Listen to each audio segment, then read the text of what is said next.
Hello guys, एक बार फिर से स्वागत है आप सबका मेरे चैनल दीपा भाटी के न्यू ब्लॉग में।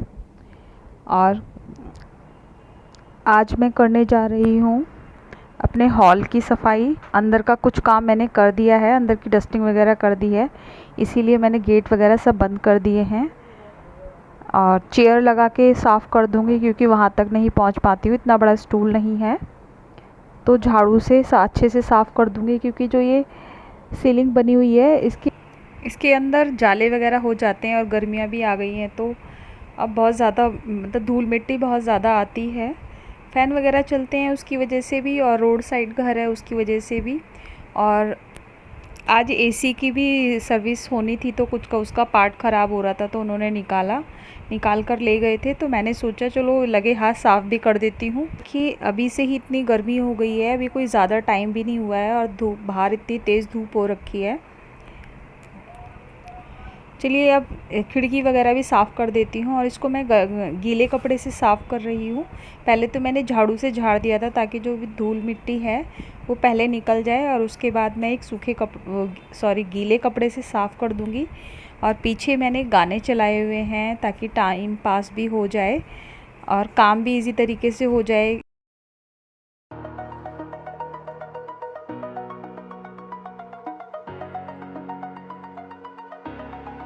हस्बैंड भी बाहर एसी को चेक करने के लिए आ गए हैं और मैं उनको बोल रही थी कि बीच में आकर डिस्टर्ब मत करो। ये मैं साइड वाले जो कॉर्नर हैं इनको भी साफ़ कर दूंगी, पहले सूखे कपड़े से करूंगी फिर गीले से, ताकि जो पहले डस्ट है वो निकल जाए। और टीवी वगैरह सब साफ़ कर दूंगी अच्छे से।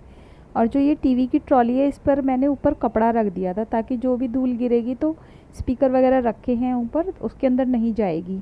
और इस ट्रॉली को भी अच्छे से क्लीन कर दूंगी, डस्ट वगैरह हटा करके अच्छे से।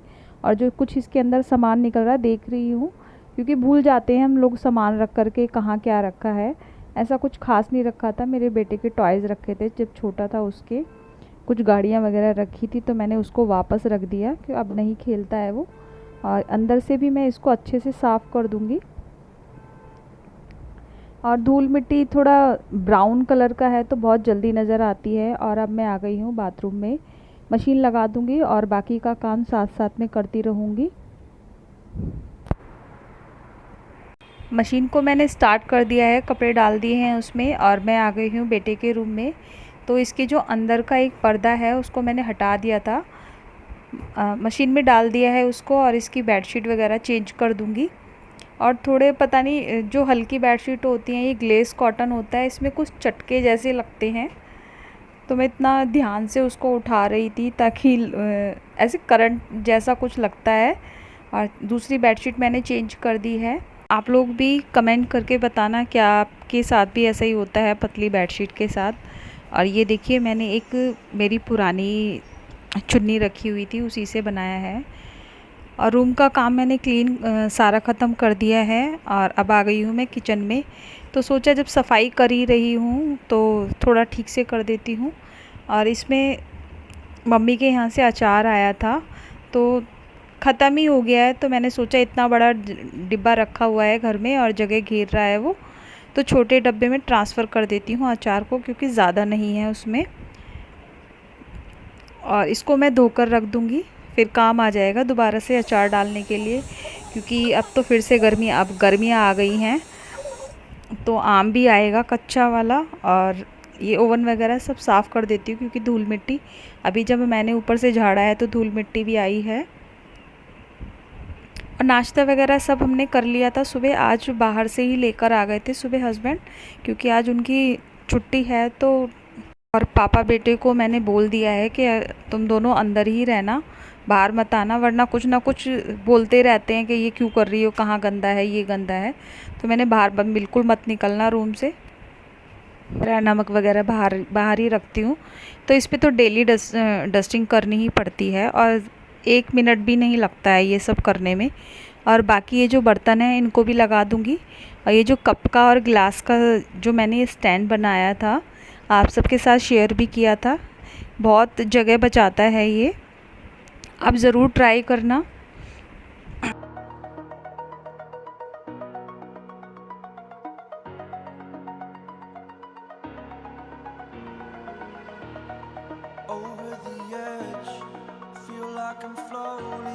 और ये जो नीचे से मैंने टोकरी निकाली है, कुछ सामान इसमें ऐसा रखा है जिसको डिस्कार्ड करना है मुझे। इतने सारे मतलब किसी में अचार आता है, किसी में तो डिब्बियाँ इकट्ठी हो जाती हैं, उनको हटा दूँगी मैं। और साबुन वगैरह जितना भी होता है मेरा, विम बार वगैरह सब इसी के अंदर रखती हूँ। और पूजा के लिए जो सफाई, पूजा के बर्तनों के लिए जो साफ़ करने के लिए सर्फ वगैरह रखती हूँ, वो इस बाल्टी में रखती हूँ, पिंक वाली में। सब्जी वगैरह मैंने सब खाली कर दिया और साइड में रख दिया है।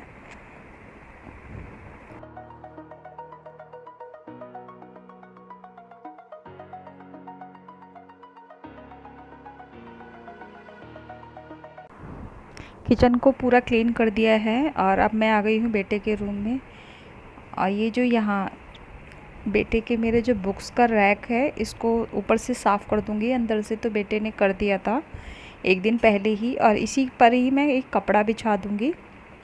ये मेरे सोफ़े का कवर है और चीज़ों को अपनी अपनी जगह रख दूँगी, इन सबको अच्छे से साफ़ करके। और ये वाली जगह भी मेरी साफ़ हो गई है। वैसे काफ़ी हद तक मैं सुबह साफ़ कर चुकी थी और अब बारी है पोछा लगाने की। तो दोनों कमरों में पोछा लगा दूँगी और उसके बाद बाहर पोछा लगा दूँगी। और उसके पापा को कोई काम था तो वो चले गए हैं बाहर, और बेटा मेरा थक कर टीवी देखते देखते सो गया। और चलिए मैं अपना काम ख़त्म कर लेती हूँ, उसको सोने देते हैं। किचन की तरफ पोछा लगा दूँगी, उससे पहले थोड़ा सा सामान हटा करके लगे हाथ नीचे से भी साफ़ कर देती हूँ, वहाँ पर भी पोछा लगा दूँगी।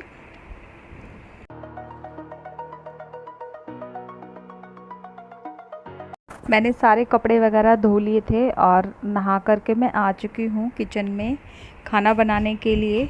और आटा मेरा पहले से ही मंडा रखा था। घर का मेरा झाड़ू पोछा, डस्टिंग वगैरह पूरा हॉल साफ़ हो चुका है, अंदर कमरे साफ़ हो चुके हैं, कपड़े भी धो चुकी हूँ मैं। और अब मैं आ चुकी हूँ किचन में, नहा लिया है मैंने। और आटा मेरा पहले से ही गूँधा रखा था रात का, और रात की ही रखी है दाल मखनी, तो उसी को गरम करूँगी और आज उसी को खाएंगे। और मार्केट से मैंने पैकेट वाली लस्सी मंगा ली है, ताकि थोड़ा अच्छा, मतलब गर्मियों में वैसे भी अच्छी लगती है लस्सी वगैरह, दही हो लस्सी हो तो अच्छा लगता है। और दोपहर को तो वैसे भी लस्सी खानी चाहिए। और बेटे के लिए बना दूँगी मैं पराठे, और अपने लिए बनाऊँगी रोटियाँ, क्योंकि मुझे मन नहीं कर रहा था पराठे वगैरह खाने का, तो इसलिए अपने लिए प्लेन रोटी बनाऊँगी। और चलिए फटाफट बना लेती हूँ खाना, क्योंकि भूख भी लग रही है, अब सुबह का खाया हुआ था। फ़िलहाल अपने लिए और बेटे के लिए ही बनाऊंगी, क्योंकि पापा उसके आए नहीं हैं। अगर वो आएंगे तो बाद में बना दूंगी।